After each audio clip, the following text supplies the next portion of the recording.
Guys, listen, it's always an honor, it's always a delight to come to my father and have a conversation with him, learn from him, and also just talk.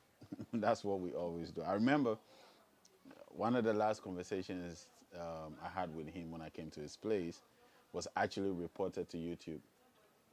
As to who reported it, I don't know, but somebody reported this, and they had to turn down one of the videos that we had. Yeah, so YouTube actually deleted one of the videos because apparently what we said was controversial and against their policies and community guidelines.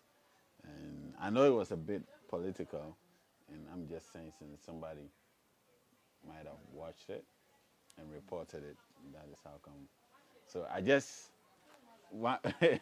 with me, I just speak, and I don't try to Didn't hold they back. have contacted you to find out? No, they didn't. They just sent a mail saying that this particular video is against the guidelines. Yeah. So I think that was the last conversation, and a lot of people keep asking me to come back and speak to you because they want to learn more from you. If they're not getting the opportunity to come meet you, at least they get to meet you through me. Yeah, so I'm delighted and I'm excited that we are back again. And thank you for always opening your doors for us. Thank you for thanking me, because I'm a servant of the people. So whatever I have, I should be capable of sharing it. Not keep it and tomorrow they will write on some concrete slab. Oh, rest in pieces. Has taken all the knowledge away.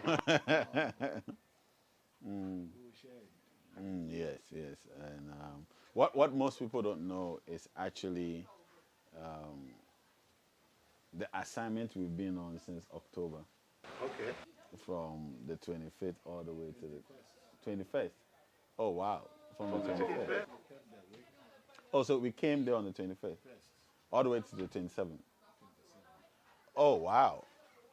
Listen, now that I'm hearing it, I'm like, what a long trip. I'm not realizing that we were actually on a long trip. So, guys, it was a beautiful experience. It was a sacrifice for the black bull. And I said, Nomhi kept saying that this year we might sacrifice a bull. This year we might sacrifice a bull. I'm like, what are you talking about, Nomhi? We don't even have space to sacrifice a bull. So how do we go about sacrificing a bull? And she kept saying it that evening. And every year we have our own rituals and our own. So she said we're gonna sacrifice a bull. I'm like, Nomhi, what are you saying? So when I came and you actually spoke about the black bull, I was like, oh my! And we had just finished our sacrifice, our annual sacrifice. So we've actually put in a lot to make that happen. And then I was like, oh my, it's an opportunity to sacrifice a bull. And this is so short. What are we going to do? And I told you, we're going to pull strings to see what we can do to support. And we are humbled that we were able to be on this trip with you and experience what we did. So before we show anybody anything, this conversation is going to be the first to be played off the experience at Charming all the way to Clever to Koji. And what was all of that about? I mean, I was there. I spoke to a lot of people, and a lot of people gave their opinions as to what is actually happening. But what, for you guys to, just in case you didn't know this, we sacrificed 3 black bulls. 3 black bulls. So, what was all of that about, Daddy? Thank you very much for the opportunity to share some little idea of what happened. those of us who have danced around in the theaters of Christian religion will have realized from the biblical narration that before the Exodus, the alleged Hebrew Exodus from the Nile Valley, they called it the Nile Valley, but before the Greeks came, it used to be the Cedar or the snake, divine snake river valley. Now, before they could leave, we remember or we can recount a claim that there was a Passover festival. The Passover festival, they claimed it was the sacrifice of a ram, and the blood was smeared on the gates, doorposts of identified houses, so that when a death was coming, it should pass over those settlements. Now, when you look at that story, and the Passover was followed by the Exodus, and we were told that the Exodus, the people going on the Exodus crossed the Nile, or the Red Sea was open for them to walk through it. Now, when you get down to Cairo, and you go to the pyramid of Kofi, you will see the huge Sphinx. That is what the Eves call the Dulegba. The Sphinx guards the settlement. So the Sphinx there was guarding the burial ground.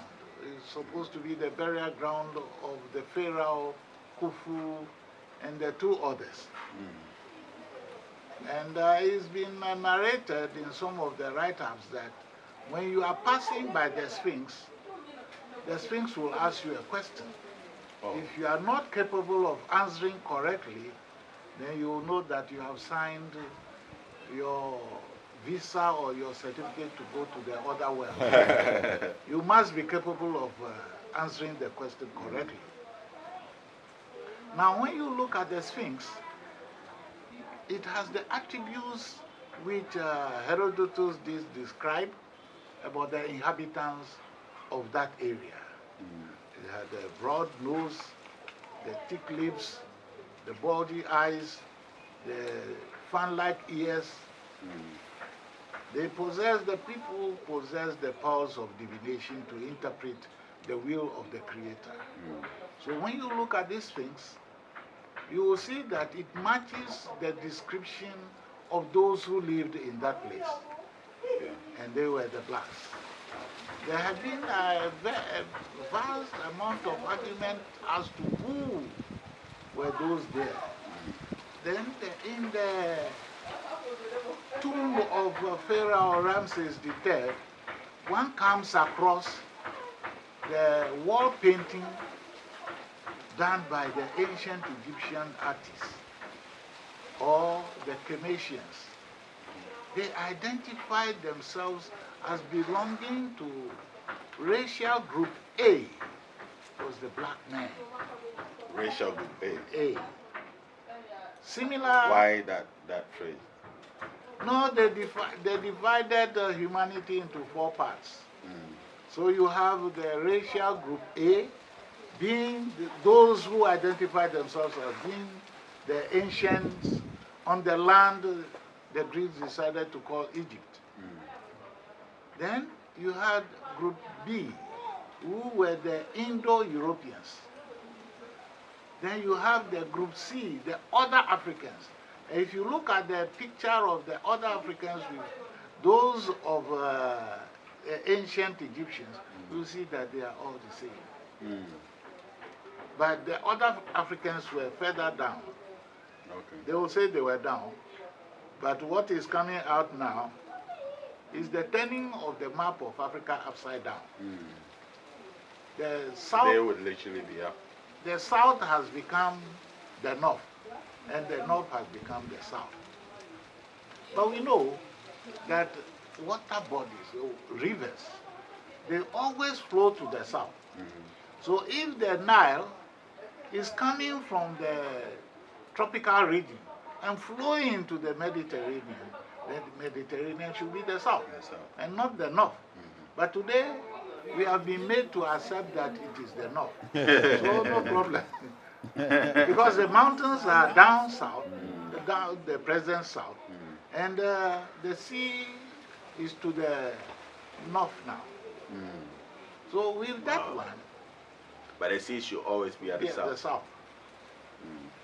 But if you look at it yourself on the maps, you'll see that the sea, the so-called Mediterranean Sea, is to the south of the river. The river pours its waters into the sea. But then when you move around to Algeria area, you see that they have some mountains caps there, but it's very difficult to find the river which flows there. So it's been turned the other way that, okay, since there is no river flowing through the mountains into the sea, then this should be the south. Whatever they say, we are not arguing. But we realize that what our ancestors said, that the river will always flow from the north to the south. And the Southern River or the Nile River flows that way. It flows from the Abyssinian Mountains, Lake Victoria area, Uganda, the equator, and goes all the 6,000 miles right into the Mediterranean. Now, if that be the case, and the Sphinx of Giza is telling you the identity of the people who were there. Now, who were those there? The attributes that Herodotus gave are the attributes of black people. If black people were there, in addition to what the wall painting of found in the tomb of Pharaoh Ramses III showed, there were black people there. If there was an exodus, where will the exodus move? The direction of the exodus and its eventual stop should be a concentration of black people. But when you look around Arabia and all these things, right to Jordan, Palestine, right to Lebanon, Syria, and all, you are seeing no concentration of black people. So where did they go? If the Sphinx is telling you they were black people, and you are seeing that the wall painting was showing that they were predominantly black, and some of the mummies now discovered, they were telling you that the people were black. Where did the black people go? At least there should have been some remnants there. Yes, a concentration of blacks. Now, wherever they went, they should be there. Yeah. If they were not found in the places they were supposed to have gone to, then they went in a different direction. Now, if you look at the biblical records today too, they are telling you that Goshen was on the delta of the Nile. Goshen was in the delta of the Nile. And the people who embarked on the Exodus moved from Goshen and crossed the river and went to Mount Sinai. Sinai is still part of Egypt. If they went there, then we should have got a concentration of black people there. We are not there. And they didn't cross the Red Sea as we have been told. If they didn't cross, where did they go? They would have come this way. And you realize from historical accounts that even the Moors, the blacks, when in going into Spain, conquering Europe, they should have left a concentration of black people. When the war came on and they were driven away, and then the Arabians also came and attacked, they changed the format of the racial grouping. So where did the people go? The people came down into the heartland of Africa. So basically, what you do is that you're following after the people, Yes, the movement of the people. where they went. Now you go into the Abyssinian highlands, then you have the lake called Tana. And Ta is a lake in the Ewe language. And Na is mother. So the mother lake, which fed its waters into the southern river, is on the Abyssinian highlands. So if you follow that route, you will be seeing the black population coming down south, some going east, some coming west. And those who came east, those who came west, are the tonal language speaking people we know today as the Ewe speaking people. We had those who went down to Southern Africa, like we have the indoor games record holder in Germany they called her Semenya, but the name is Semenya. They broke the name into two. When you say Yemen, Yemen, within me, and if you talk about Katuma, which is today called Khartoum, then you have the Anya people of so-called Southern Sudan. You follow the linguistic pattern of the places, then you come to be finding out where did these people originate from. They originated from somewhere. And you come and look at them, the settlements, you have Ewe-speaking people right through to Biafra or to eastern Nigeria, coming to the Tiv-speaking people of Nigeria, then you come to the Yoruba, the Ile-Ife, then you come to Benin, formerly Dahomey. But interesting thing about Dahomey is that when you look at the crown of the pharaohs, you will see that on the crown of the pharaoh's cap, you have the snake. The snake showing the capability of the male dominance, the male energy producing life and all this. So the snake is there to tell you the ability of these people to give birth. And then you have a settlement in the Goshen area, in the Delta area, which settlement, one of the gnomes is called the Black Bull gnome.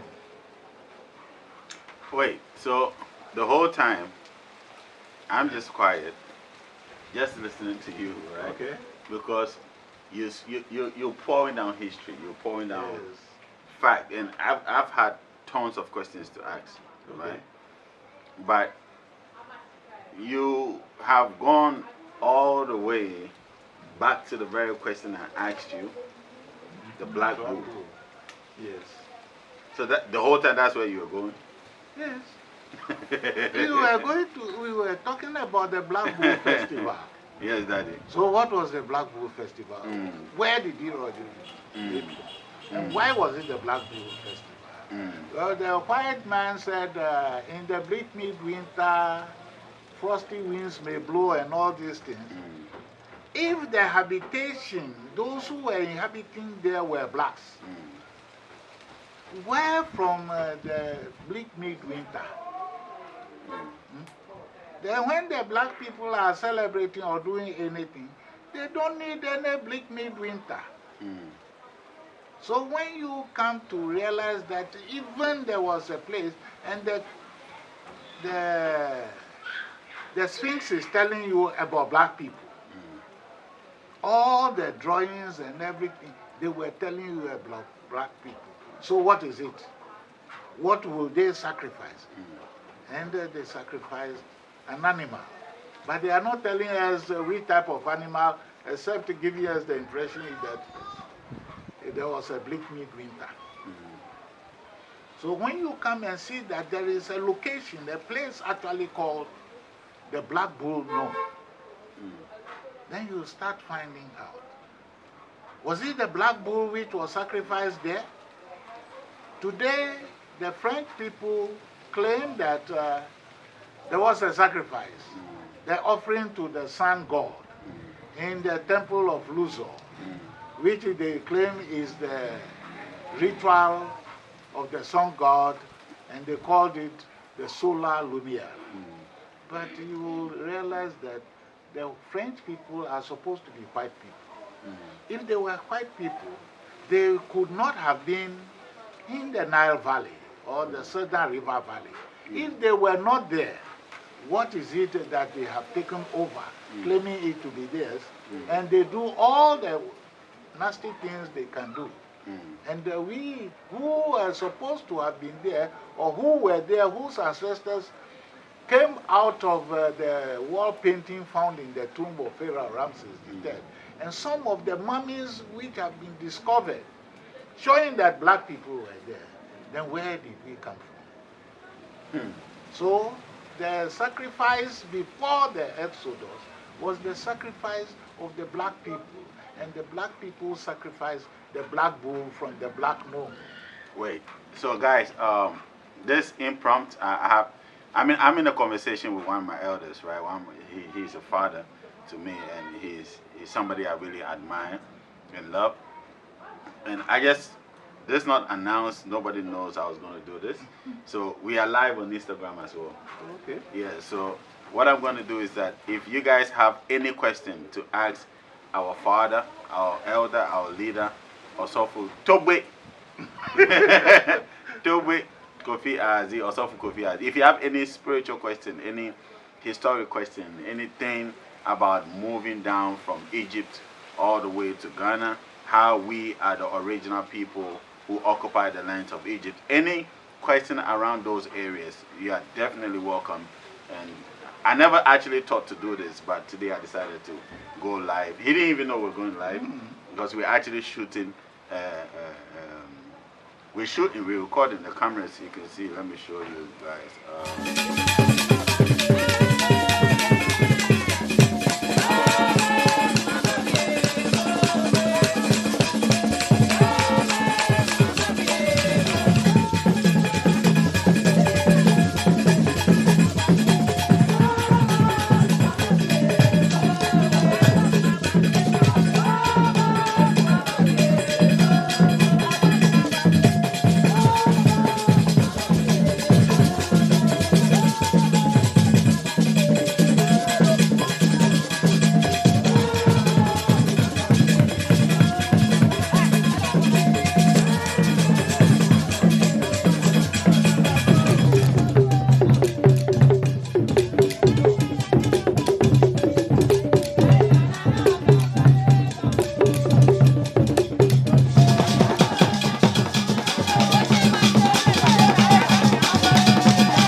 Actually filming, but somewhere I decided to just come live. So Jojo, can you give me the stand? So okay, Daddy. So all the way from Egypt, some way somehow, this black bull sacrifice was done there by our fathers.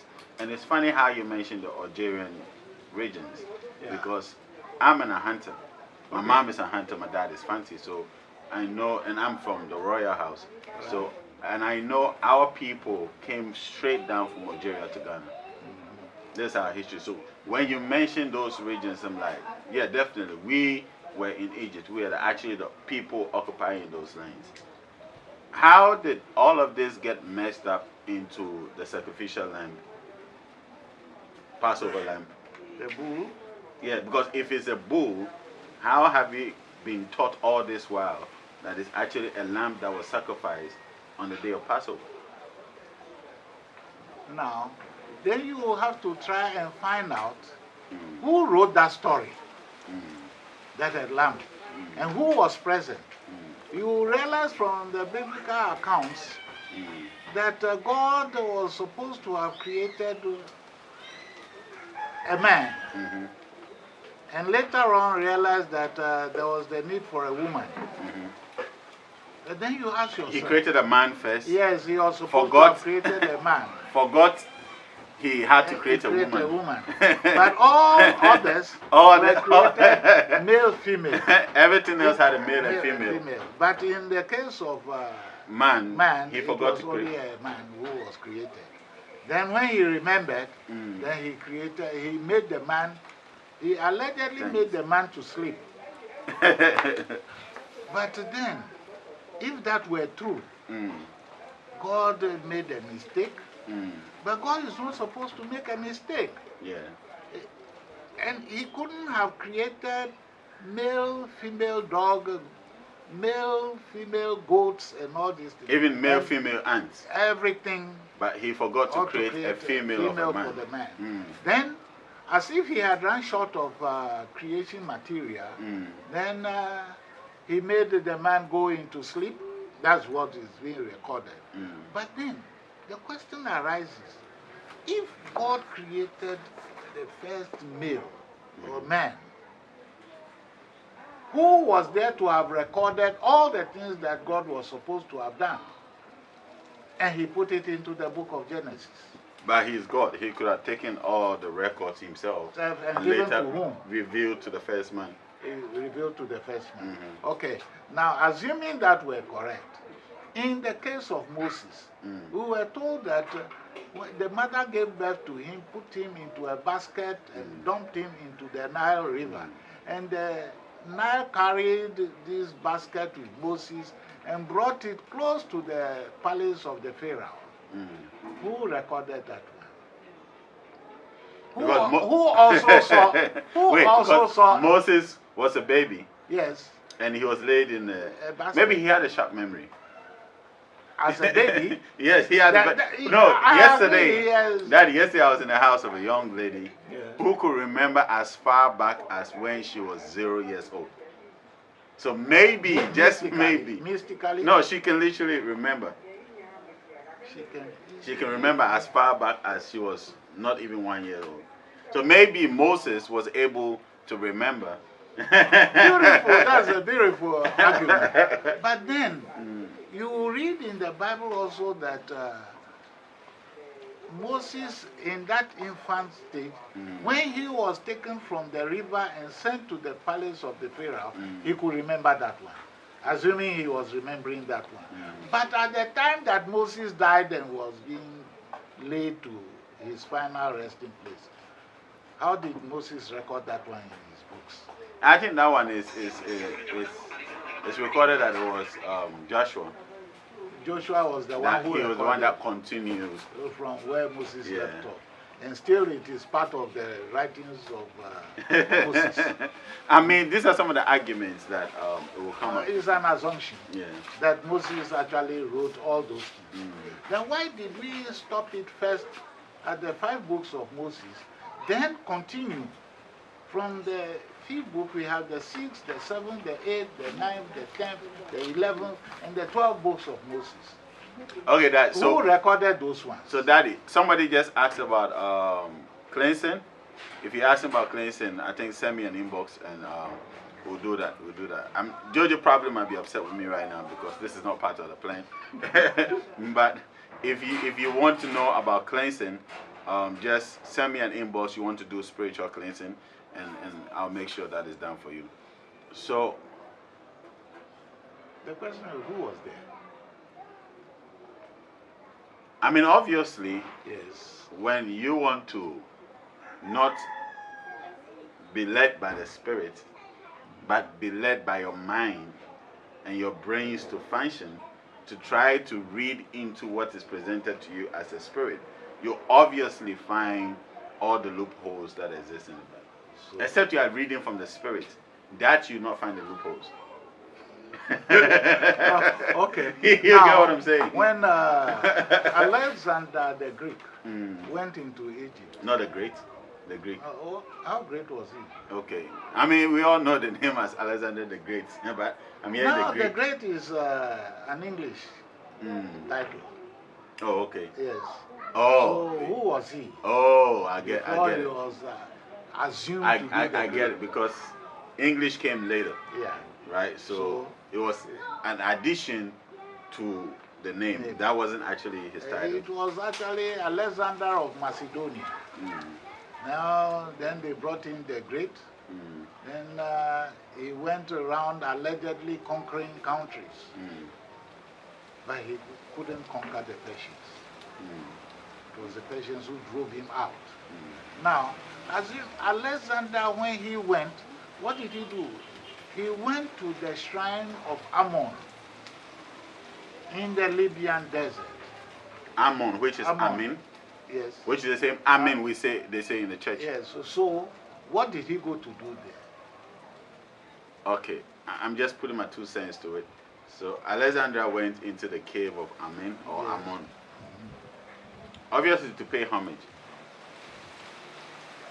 Temple or the shrine was not the citadel of the leadership of the Nile Valley civilization. So what was he going to do there? Pay homage to whom? To the gods? To the gods. But then we had the temples in Cairo. And he left there and went to that place. So what did he go to do then? He was going to seek spiritual strength.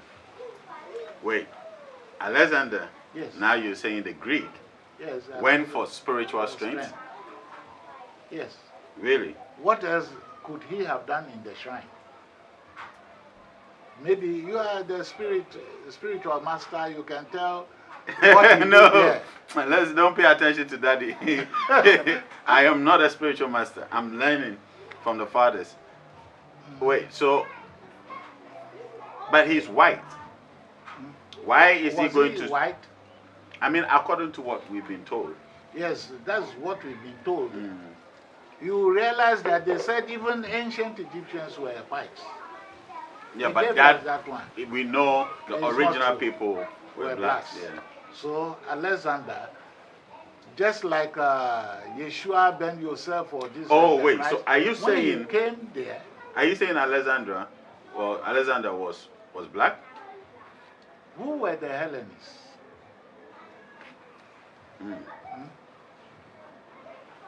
If you try to find out the Hellenists, you will come to see that they were, after all, not whites. If they were not whites, what was their color? And how could they mingle with the blacks of the land they went to stay in? Now, there was a cultural practice which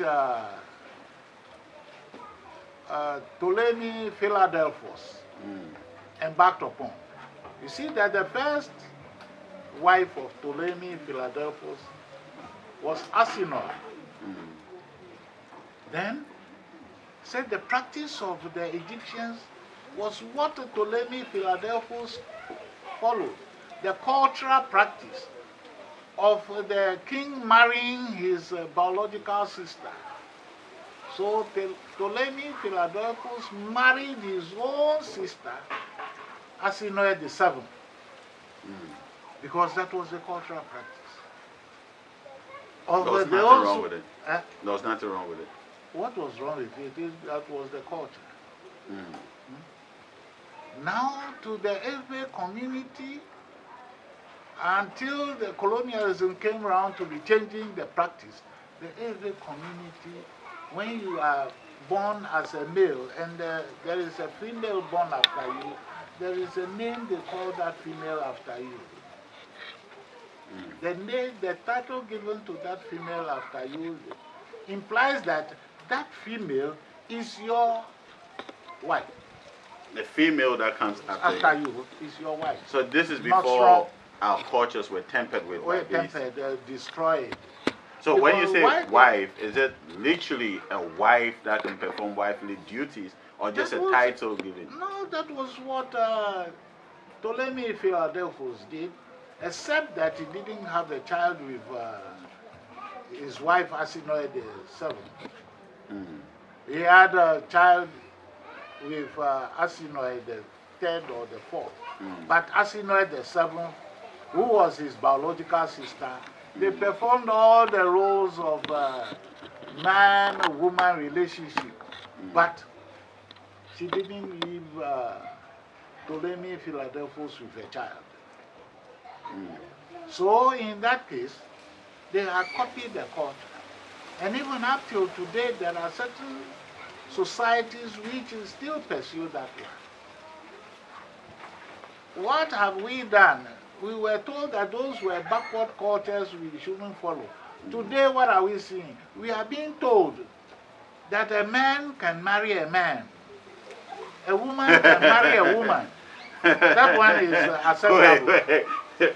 Sometimes you lose me because you start a conversation Yes. and you're going one way, but you know these are the stuff we spoke about, and YouTube deleted the video.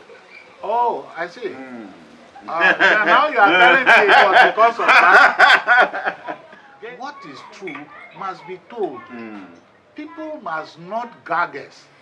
What is going on which is wrong? You said it was wrong. If you go into my office, you will see these white people trying to practice our cultural practices, our tradition, our religious practices. Yeah, And then they came and told us those things were bad. And we followed them. And now they are coming to take all those things away. Because when the youth hear, I don't know if anybody wants to ask a question. When the youth hear that we are sacrificing a black bull, Yes. they look at us like, oh, that's devilish, devils. that's demonic, that's evil. Why are you sacrificing a black bull? But Chicago is being represented by a bull. Yes, as for that one, because it is a white community, they will accept. But if it is black community, they will tell you no. But the black bull, what was the role of the bull in ancient Egypt? That it teaches, what was the role? The role of the bull is the virility of the male energy. To produce and reproduce. The bull is a strong force. You can't take that away from the... Strong force which cuts across everything you do as a person. And you say you come to your color, what makes you black? Your melanin. That's what defines you. Okay, so those on YouTube, those of you watching online, listen. There was a powerful festival and a ritual that was done a couple of weeks ago, which involved the black bull, and that's basically what we're talking about. It's one powerful experience that the next one I personally want to invite everybody that wants to join. Come and join me. We will find ways and means to transport ourselves to the place and be a part of this amazing ritual, which Daddy is explaining that the reason for sacrificing the black bull is literally representing the male dominance, the male energy, strength, power. Even up till today, the Japanese, they have a festival, the phallic festival, showing the virility of the male energy, the manhood. They are still celebrating it. Today. Yes. But they do it today. They do it up to date. But as for the black man sacrificing or believing in something which gives him the inner courage to act, they tell us that one is devilish. But if Japan is doing and we are not doing because it's devilish, how is Japan advancing and we are retrogressing? Because Japan decides to believe in what is true. Something that they have taken from us, they are practicing it, and they are advancing. Now we left all our belief system and went and followed what they call Christianity. Are we advancing or we are retrogressing? It's a question. Definitely not advancing. Not advancing. Why? Because that thing which was given to you, or that thing which makes you strong, you have abandoned it. And you are following something which has nothing to do with you. So what you're saying is that our fathers left us with the tools that we need to advance our course in this nature.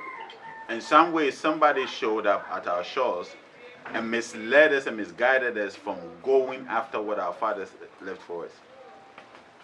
True. Now, just take an example of the invention of flying objects, like the plane and all this. Now, who were those who started? They said the Icarus brothers were those who waxed feathers to their arms and went on the mountain top and then launched the world into the aviation age. Isn't it that the Yeah, story? that's what it is. Okay. Now, a few years later, the Wright brothers of America also were supposed to have done the same thing, and they launched the world into the aviation age. But when you look at the symbol of Maat, Oh. where Maat symbol and the Wright brothers, Icarus brothers, who came first? With the feathers Yes. at the stretch out ends. Then when you look at the soul bar of a mummy, you will see the head of a human being with the arms thrown apart with feathers flying over the mummified body. And what is that telling you? It's telling you that from the Mahat symbolism to the flying bird or the bar, then comes in the question of the first wooden glider, which was built in the Nile Valley. And by that development, you will see that the first wooden glider to have been built was built because they, in the air they saw the nature of the river.